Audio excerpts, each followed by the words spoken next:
नमस्कार दोस्तों, स्वागत है आप सभी का हमारे YouTube चैनल साइबर रिवील में। दोस्तों, इस चैनल पर हम आपके लिए लाते रहते हैं कुछ दिल दहला देने वाली रहस्यमय भूतिया कहानियाँ। तो चलिए सुनते हैं आज की कहानी को।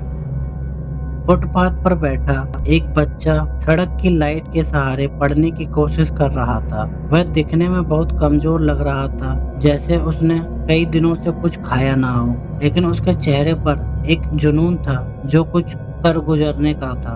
तभी एक बच्चा दौड़ते हुए उसके पास आया और हांफते हुए बोला, रॉकी जल्दी चल, तेरी माँ की तबीयत बहुत खराब हो रही है, वह तेरा ही नाम ले रही है। रॉकी दौड़ते हुए अपनी माँ के पास पहुंचा। उसकी माँ की आखिरी सांसें चल रही थी। उसने बड़ी मुश्किल से रॉकी को अपने पास बुलाया और बोली, बेटा रॉकी, मुझसे एक वादा कर, तू कैसे जिएगा ये मुझे नहीं पता, लेकिन तू मरेगा सबसे अमीर आदमी बनकर। रॉकी, वादा करता हूँ माँ, चाहे मुझे कोई जीते जी याद ना करे, लेकिन मरने पर सब मुझे याद करेंगे और मुझे हमेशा याद रखेंगे। साइंटिस्ट की लैब में राधिका, देखना हमारे इस आविष्कार से देश को कितना फायदा होगा, हमारा देश कितनी तरक्की करेगा। राधिका, यस सर, यह तो बिल्कुल अजूबा है, यह साइंस को एक नया मुकाम देगा। साइंटिस्ट, अच्छा चलो इसे एक बार चेक कर लेते हैं, आज इसका परीक्षण किया जाएगा, मुझे पक्का यकीन है यह मॉडल उन्हें जरूर पसंद आएगा। टेस्ट रूम, अगर हम इस मॉडल को पास कर देते हैं तो ये हमारे तथा हमारे देश के लिए खतरा बन सकता है। इतिहास में ऐसे कई उदाहरण हैं जो साबित करने के लिए काफी हैं कि ये हमारे लिए कितना हानिकारक हो सकता है। अगर इनमें थोड़ा सा भी गड़बड़ी हुई तो अंजाम बहुत खतरनाक होगा। अतः मेरा मानना है कि इस मॉडल को रस्टिकेट कर दिया जाए। साइंटिस्ट, नहीं सर, मैं इसकी गारंटी लेता हूँ, इसे बहुत सोच समझकर बनाया गया है, ये कोई गलत काम नहीं कर सकता, यह खुद अपने आप को कंट्रोल नहीं कर सकता, इसे सिर्फ हम कंट्रोल कर सकते हैं, यह हमारे आदेशों पर ही कार्य करेगा। ऑफिसर, लेकिन हम रिस्क नहीं ले सकते, यह पूरे देश की सुरक्षा का सवाल है, इसलिए इस मॉडल को रस्टिकेट किया जाता है। साइंटिस्ट, नहीं सर, मैं बर्बाद हो जाऊंगा, पूरे 15 साल की मेहनत से मैंने इसे बनाया है, अपनी सारी संपत्ति इसे बनाने में लगा दी, आप ऐसा नहीं कर सकते, आप एक बार और परीक्षण करके देख लीजिए, यह एकदम परफेक्ट है। ऑफिसर, सॉरी, लेकिन इस मॉडल से देश को खतरा हो सकता है, हम रिस्क नहीं लेना चाहते। साइंटिस्ट, आप ऐसा नहीं कर सकते, आप सभी को इसका नतीजा भुगतना पड़ेगा, मैं आप लोगों को नहीं छोड़ूंगा, देख लेना। साइंटिस्ट का घर, मेरे प्यारे, मैंने तुम्हें बनाने में कोई कसर नहीं छोड़ी, लेकिन इस दुनिया ने तुम्हें ठुकरा दिया, मेरे इतने सालों की मेहनत और ज्ञान का अपमान किया है। तुम मुझे वादा करो कि जिस तरह मैं तड़प तड़प कर मर रहा हूँ, उसी तरह जिसने तुम्हें ठुकराया है वो भी तड़प तड़प कर मरे। क्या कह रहे थे, अगर तुम्हें लॉन्च किया तो दुनिया खतरे में पड़ जाएगी, अब ऐसा ही होगा, इस दुनिया में इतनी तबाही फैलाना कि ये दुनिया कांप उठे, तभी मेरे आत्मा को शांति मिलेगी। मैं वादा करता हूँ मेरे जन्मदाता, जिस तरह इन लोगों ने आपको दुख पहुँचाया है, उसी तरह मैं इन लोगों को चुन चुन कर मारूंगा। आप जिस तरह मर रहे हैं उससे ज्यादा भयानक मौत उन्हें नसीब होगी। 1 साल बाद रात के 11 बज रहे थे।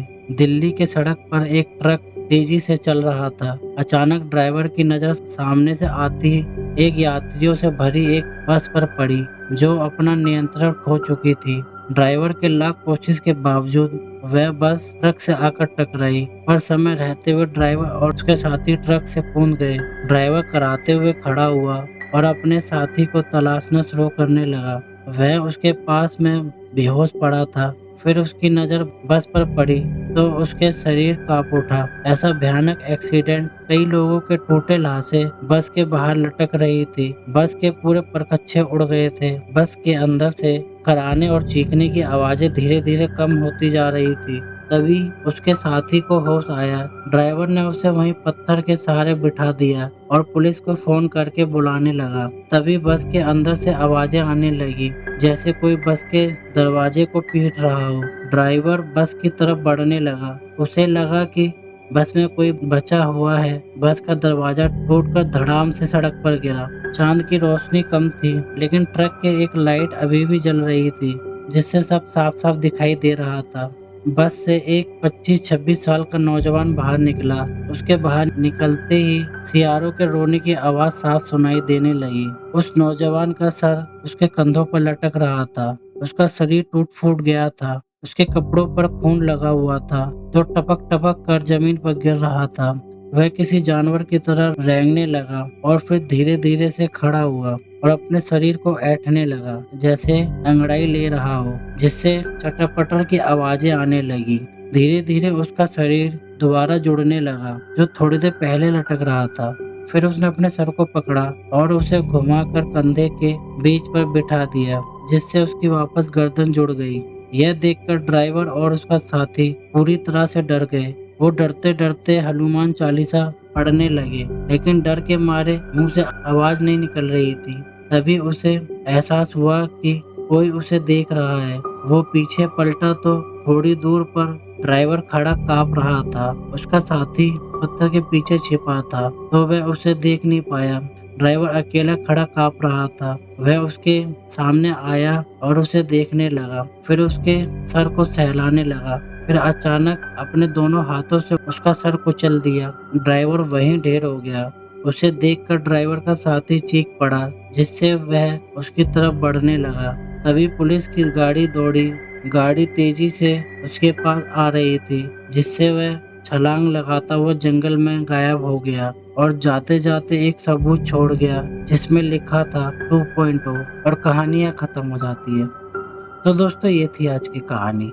अगर आपको ये कहानी अच्छी लगी हो तो इस कहानी को लाइक करें, कमेंट करें और अपने दोस्तों के साथ फेसबुक और व्हाट्सएप पे शेयर करें। और अगर आपको भी भूतिया कहानियाँ सुनना अच्छा लगता है तो हमारे साइबर एविल यूट्यूब चैनल को सब्सक्राइब ज़रूर करें और बेल आइकन को ऑल पे सेट करना ना भूलें। और दोस्तों हमारी बाकी वीडियोज़ भी ज़रूर देखें और वीडियो पूरी देखने के लिए धन्यवाद।